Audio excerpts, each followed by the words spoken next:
This sleek modern train connects major cities in Kenya.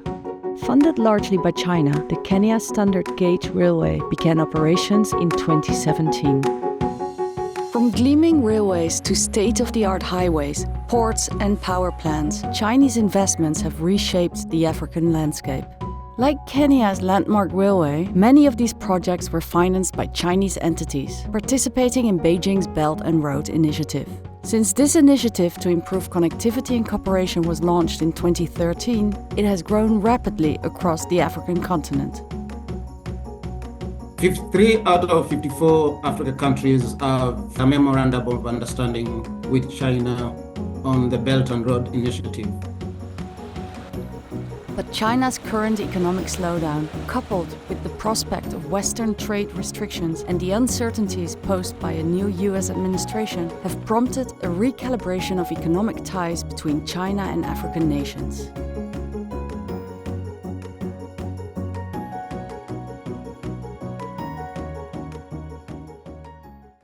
China's commitment to Africa was on full display in early 2025, when Foreign Minister Wang Yi embarked on a work visit to the continent.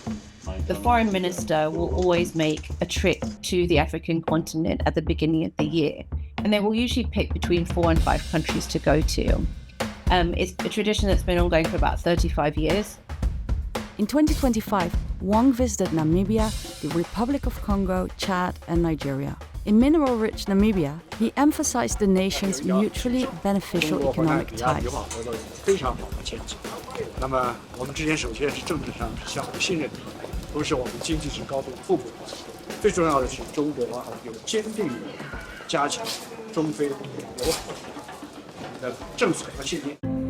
Wang's visit was aimed at advancing the 10 partnership action plans outlined at the latest FOCAC, the Forum on China-Africa Cooperation Summit, last held in Beijing in September 2024. The forum, first held in 2000, has evolved into a platform for collaboration between China and African nations on many levels.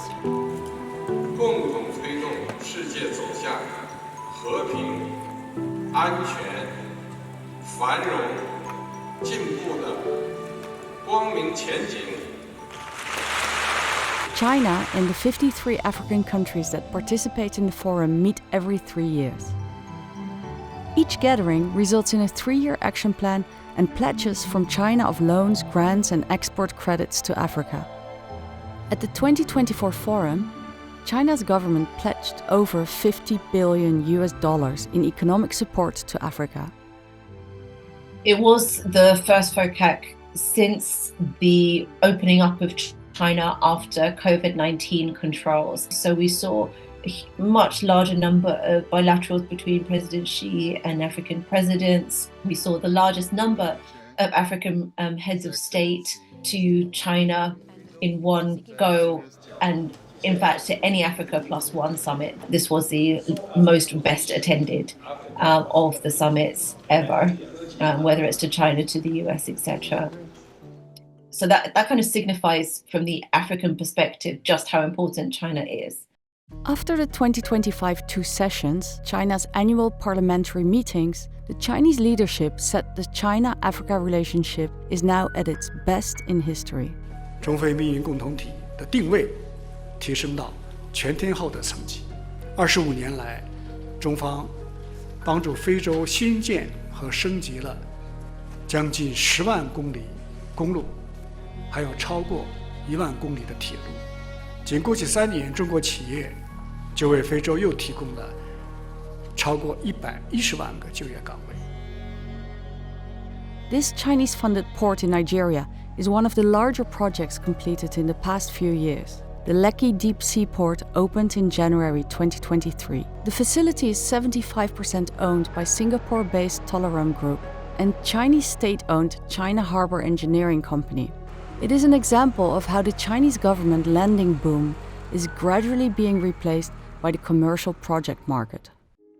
If you look at data between 2013 and 18, China's lending to African countries averaged around 10 billion every year. But in the recent years, we have seen it go below 2 billion. Now there are new ways through which China is advancing money to African countries, the public-private partnerships, where Chinese companies are investing in projects. So instead of lending directly to governments, China is lending via African multilateral banks. We expect to see a lot more investment in institutions like Afro-Exim Bank, African Finance Corporation, maybe more projects with them directly, all these sorts of things. But certainly the financing from China is, in the message last year from the Forum on China-Africa Corporation was, China's back. While Kenya is also hoping it can get China and its banks to back the next phase of the Kenya Standard Gauge Railway, which would significantly boost the project's potential for profitability, another massive infrastructure project opened in Kenya with the financial support of China, the Nairobi Expressway. The 27-kilometer toll road connects Nairobi's international airport to the city's Westlands area.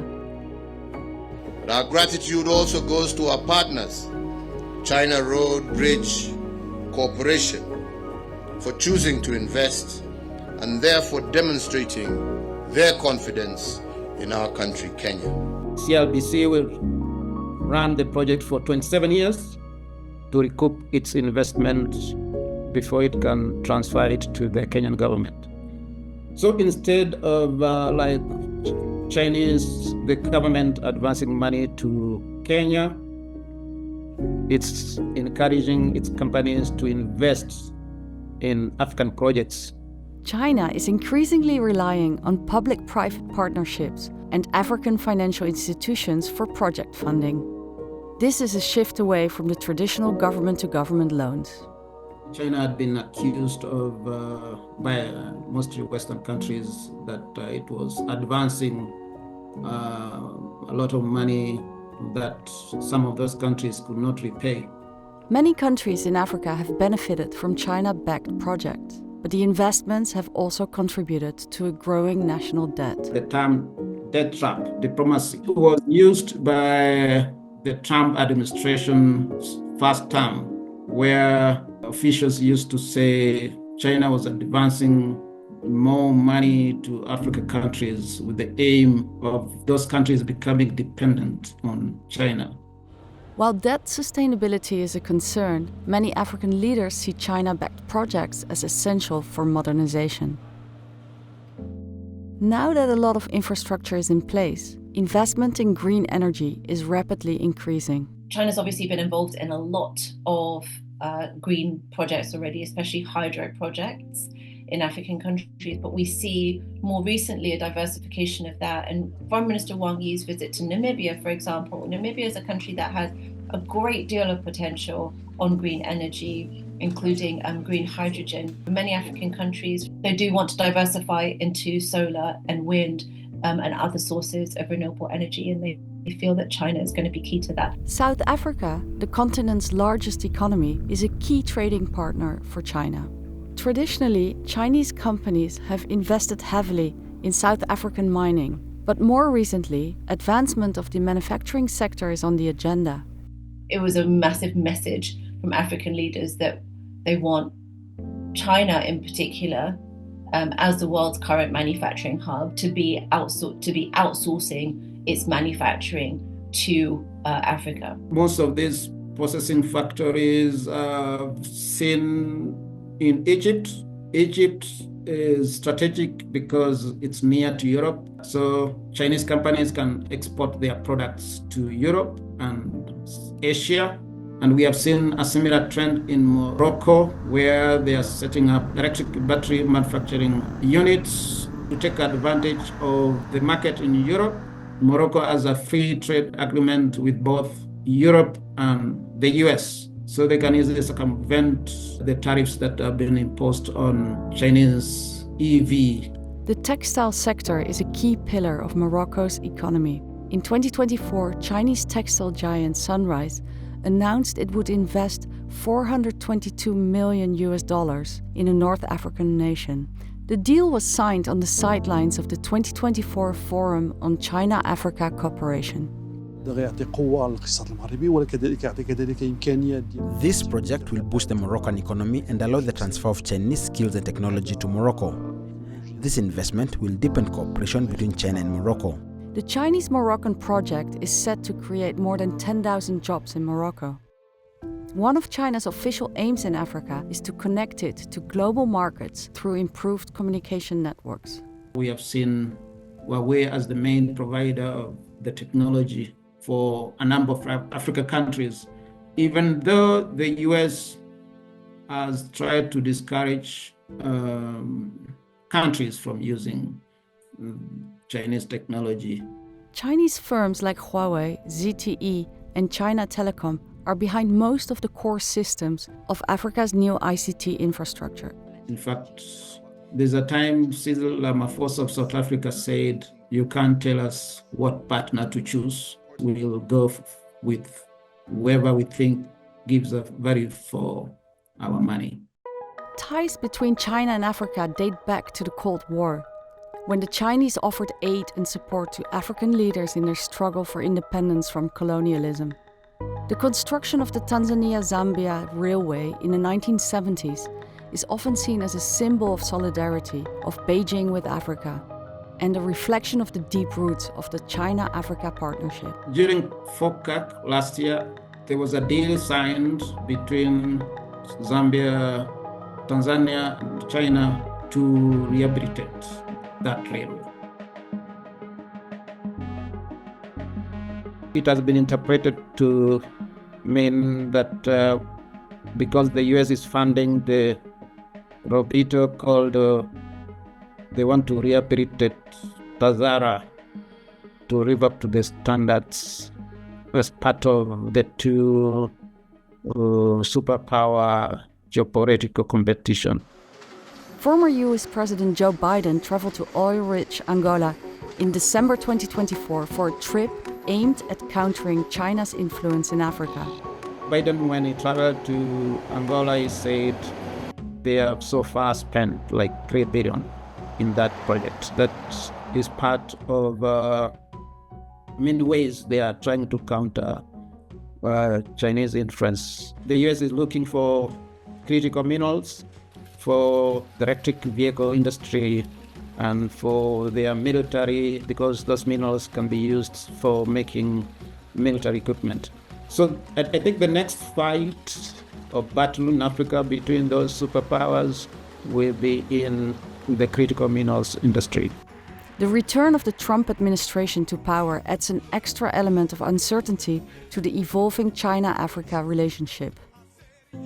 China's two-way trade with Africa expanded by 4.8% last year to just under $296 billion year on year, according to China's customs data. For many years, China's main import from Africa has been oil and the other minerals, copper. If you go to DLC, you have cobalt, and recently we have iron and lithium from Zimbabwe and other African countries. During FOCAC, Cyril Ramaphosa said that they will want a balanced trade. They want China to start importing other products, like food products. So that's why China came up with the duty-free initiative where they want least developed countries to export to China. And we have seen a number of them start exporting products besides the minerals. By removing trade barriers for the 33 least developed countries in Africa, China is facilitating non-resource exports from Africa to China, such as tea, coffee, and avocados. China's role in Africa represents one of the most significant shifts in global alliances and economic power dynamics of the last decade. Even with China's economic slowdown, the China-Africa ties are being recalibrated and continue to yield fruits. According to China's Ministry of Commerce, trade between China and Africa reached $282 billion in 2023. with direct Chinese investment exceeding $40 billion. China sees itself as a naturally close partner of Africa, And Chinese leaders have cultivated goodwill in Africa by presenting their country as a fellow developing nation. President Xi Jinping has consistently emphasized the importance of China's solidarity with the Global South, with Africa a key partner. He reiterated the point in his 2025 New Year address. 当今世界变乱交织，中国作为负责任大国，积极推动全球治理变革，深化全球南方团结合作。我们推进高质量共建“一带一路”走深、走实。